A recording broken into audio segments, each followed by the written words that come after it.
Shalom, selamat pagi Ibu-Ibu yang dikasihi Tuhan. Walaupun hari ini kita tidak bisa persekutuan doa misi, tapi kita tetap bersekutu, tetap berdoa, mendoakan para misionaris, dan juga walaupun hari ini tidak ada lengkap petugas rekaman untuk online PW, tapi kita tetap beribadah bersama-sama. Ya, saya mengajak kita semua menyiapkan hati kita untuk beribadah. Kita menaikkan satu pujian. Bapa, Engkau baik.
Kami bersyukur untuk pemeliharaan Tuhan.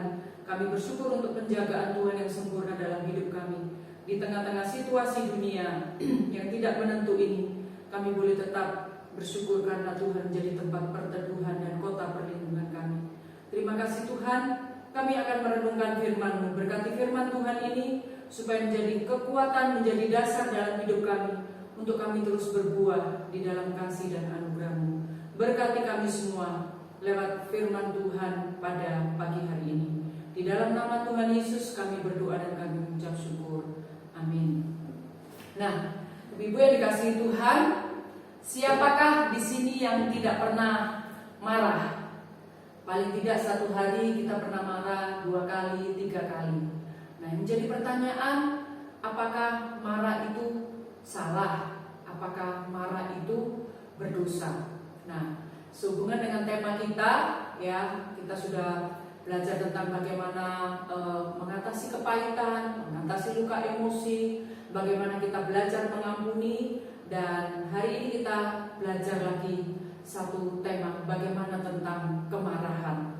Nah, Ibu yang dikasihi Tuhan, saya mengajak kita membaca satu ayat saja, ya, satu ayat saja kita baca dan akan kita renungkan bersama-sama. Dari Efesus pasal 4 ayat yang ke-26. Apabila kamu menjadi marah, janganlah kamu berbuat dosa. Janganlah matahari terbenam sebelum padam amarahmu. Dan ayat 27, dan janganlah beri kesempatan kepada iblis. Nah, jadi di sini ibu-ibu dikasihi Tuhan, kita bertanya, apa sih yang sering membuat kita marah? Nah, kalau kita ditanya apa yang membuat kita sering marah, mungkin rumah berantakan, atau mungkin kadang mengatur keuangan tidak cukup dan sebagainya. Atau kita marah kesal karena anak kita sudah berkali-kali dinasihati tidak ada perubahan. Nah, bolehkah orang yang hatinya telah diperbaharui oleh Tuhan menjadi marah?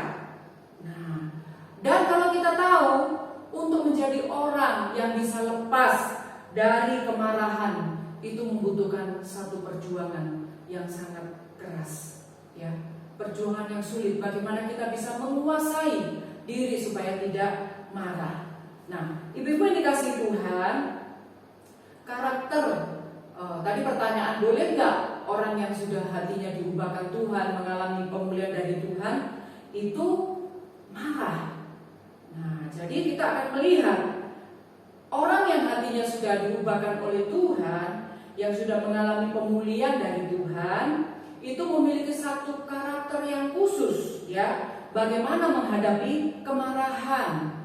Orang yang sudah dipulihkan oleh Tuhan, dia bisa menguasai diri terhadap marah. Dia menang terhadap amarah atau kemarahan yang membuahkan dosa. Nah, marah.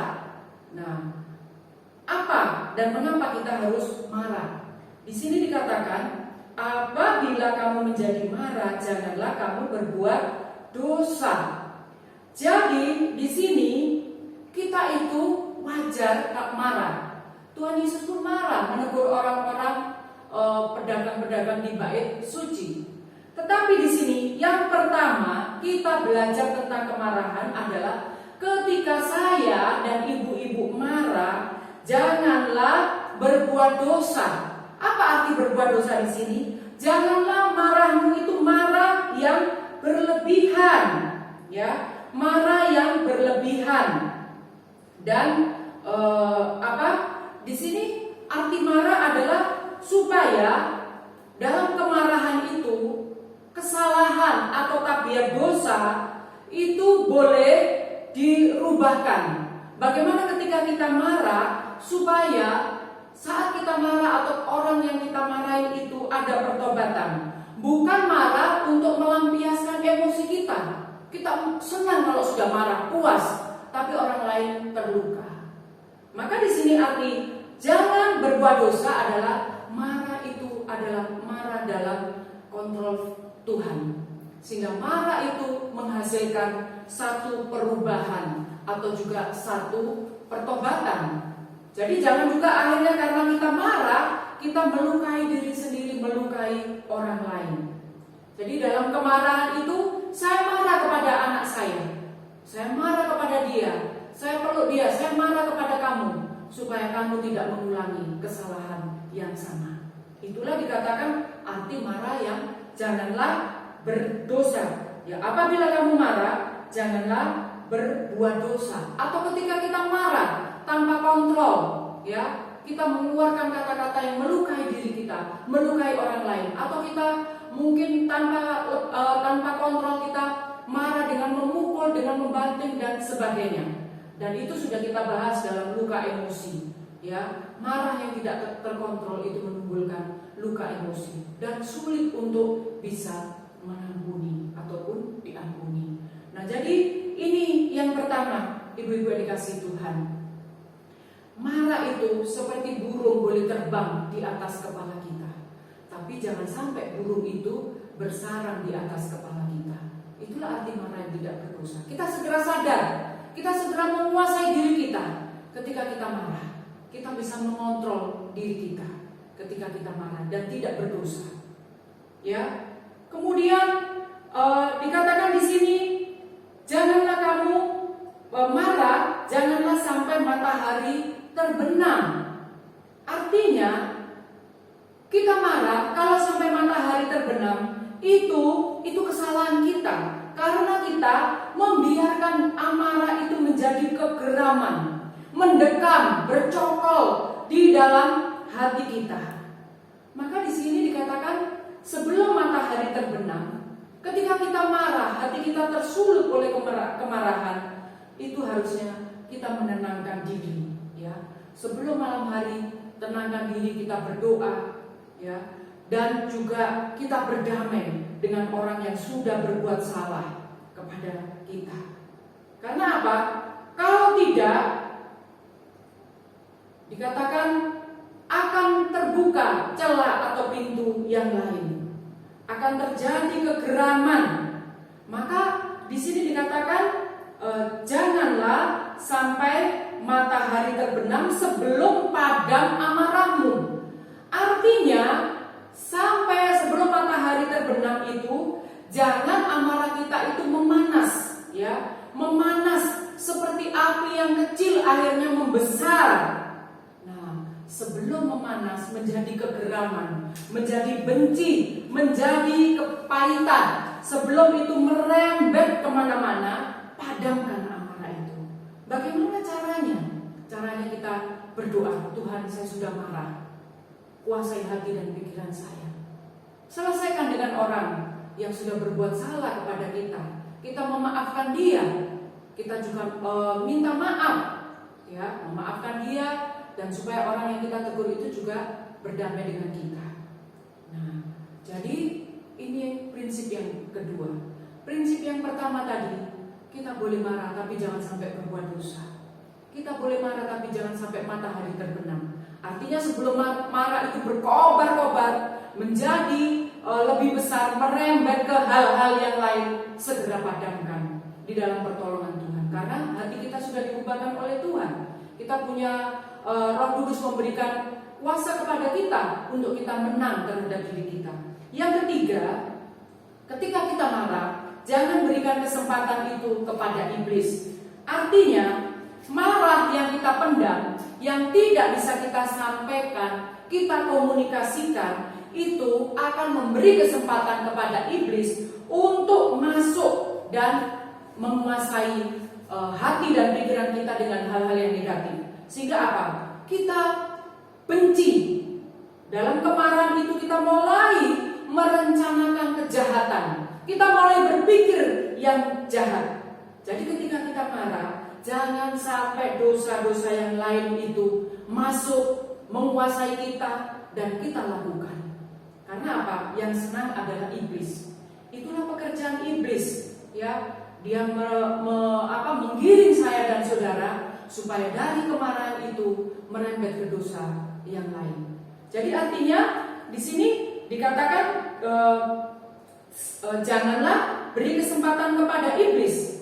Artinya juga jangan kita memasang telinga kepada penghibur-penghibur sialan, kepada orang-orang lain yang tahu kita marah, sehingga artinya di sini dikatakan justru mengompori kita, ya.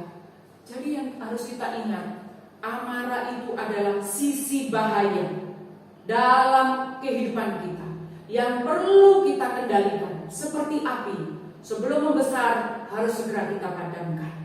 Jangan api itu tersulut, berkobar, membakar diri kita, membakar orang lain. Kenapa? Amarah itu tidak boleh kita pertahankan. Karena kemarahan itu dikatakan di sini, amarah hanya menetap pada diri orang yang bodoh. Jadi kalau orang memelihara kemarahan, menyimpan kemarahan, itu adalah orang yang bodoh. Bukankah Tuhan katakan, kamu kalau marah jangan sampai berbuat dosa. Kalau kamu marah jangan sampai matahari terbenam. Bukankah minggu lalu kita sudah membahas, kalau kamu mau berdoa, kamu mau beribadah, kamu masih menyimpan kesalahan orang lain, selesaikan itu. Supaya apa? Kita bisa berdoa, iman kita juga bisa bertumbuh. Nah, ibu-ibu yang dikasihi Tuhan, inilah firman Tuhan untuk kita pada pagi hari ini. Tanpa kita sadari, sering kemarahan itu bersarang dalam diri kita. Mungkin kita marah dengan situasi di sekitar kita yang sepertinya tidak adil. Saya sudah begini, tapi kenapa Tuhan izinkan yang di luar pemikiran kita? Banyak amarah yang tersimpan di dalam hati kita. Oleh sebab itu, supaya kita bisa berdoa, kita bisa bertumbuh, dan berkat Tuhan tidak terhalang dalam diri kita, mari kita selesaikan kemarahan-kemarahan yang tersembunyi atau yang kelihatan di dalam diri kita. Jangan amarah atau marah itu merampas sukacita kita untuk kita bersekutu dengan Tuhan. Jadi ini ibu-ibu, firman Tuhan untuk kita semua pada pagi hari ini. Mari kita terbuka di hadapan Tuhan. Jangan kita menjadi alat iblis lewat kemarahan yang ada dalam diri kita. Maka mintalah terus kepada Tuhan. Tuhan, berikan aku penguasaan diri, berikan aku roh yang lemah lembut, supaya aku bisa mengendalikan amarah di dalam diriku. Ya, ini firman Tuhan untuk kita semua, dan saya akan nanti berdoa untuk doa syafaat kita. Nah, kita sama-sama menaikkan satu pujian, Selidiki Aku. Selidiki aku,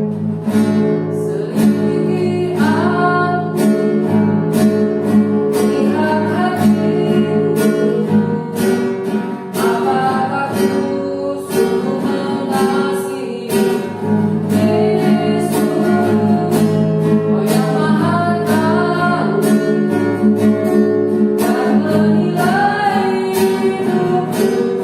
Tak ada yang tersembunyikan.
Ingatkanlah kami Tuhan sebagai kaum wanita yang sudah Tuhan pilih. Banyak Tuhan yang ada kegagalan-kegagalan dalam diri kami, sehingga kadang-kadang kami sulit mengontrol emosi kami, sehingga kami jatuh dalam kemarahan yang melukai diri kami ataupun melukai orang lain. Biarlah kebenaran firman Tuhan dengan 3 prinsip ini Tuhan, ingatkanlah kami. Ketika kami marah, jangan biarkan kami berdosa. Ketika kami marah, jangan biarkan sampai matahari terbenam atau kami menyimpan kesalahan, kemarahan dalam diri saya. Atau juga Tuhan, ketika kami marah, jangan sampai kami memberi kesempatan kepada iblis untuk kami lebih jauh berbuat dosa. Ampuni kami Tuhan, kalau kami menjadi kaum perempuan yang gampang tersulut dengan emosi dan amarah kami. Ampuni kami, tolong kami Tuhan, terus berikan penguasaan diri. Dan pada pagi hari ini juga kami berdoa secara khusus Tuhan bagi keluarga Pak Hendra Lado yang berduka dengan Tuhan panggil Ibu Tili kemarin Tuhan 2 hari yang lalu. Tuhan, kami berdoa biar keluarga terus Tuhan berikan penghiburan, Tuhan berikan kekuatan secara khusus kepada Pak Hendra. Kami juga berdoa untuk jemaat-jemaat yang dalam kelemahan tubuh, Tuhan berikan mereka kesehatan, berikan mereka kekuatan, supaya dalam kondisi seperti ini pun iman mereka tetap bertumbuh dalam pengenalan yang benar kepada Tuhan. Kami juga berdoa untuk saudara Hans Onaola yang selama ini kami dukung, kami doakan dalam doa misi kami. Tuhan memberkati hamba-Mu dalam segala persiapan untuk berangkat ke ladang misi. Tuhan kiranya menolong, Tuhan memberkati. Kami juga berdoa untuk semua ibu-ibu Tuhan, berikan kesetiaan dalam doa misi di rumah masing-masing, baik untuk suku-suku yang terabaikan, untuk hamba-hamba Tuhan, para misionaris. Tuhan kiranya juga memberkati ibu-ibu supaya tetap setia melayani Tuhan lewat jam doa, khususnya untuk doa-doa misi yang ada. Kami mengucap syukur untuk jawaban doa bagi keluarga Bapak Pendeta Happy Maradia di India Utara yang sudah mendapat izin pendirian gereja. Kami mengucap syukur, biarlah Tuhan sudah menjawab doa ini, Tuhan juga akan menjawab doa-doa yang lain. Berkati pelayanan hamba-Mu Bapak Happy Maradia dengan Ibu Deborah dan anaknya Siska, supaya dapat menjangkau orang-orang yang belum percaya kepada Tuhan Yesus Kristus. Terima kasih Tuhan. Akhirnya hamba menyerahkan semua kaum wanita di GMI Antioquia, di Kalongan, di Banyu Urip. Tuhan berkati, supaya lewat kebenaran firman Tuhan hari ini kami dikuatkan oleh Tuhan. Kami tidak kecewa, kami tidak marah kepada Tuhan dengan situasi yang ada dalam kehidupan kami. Terpujilah nama-Mu Bapa.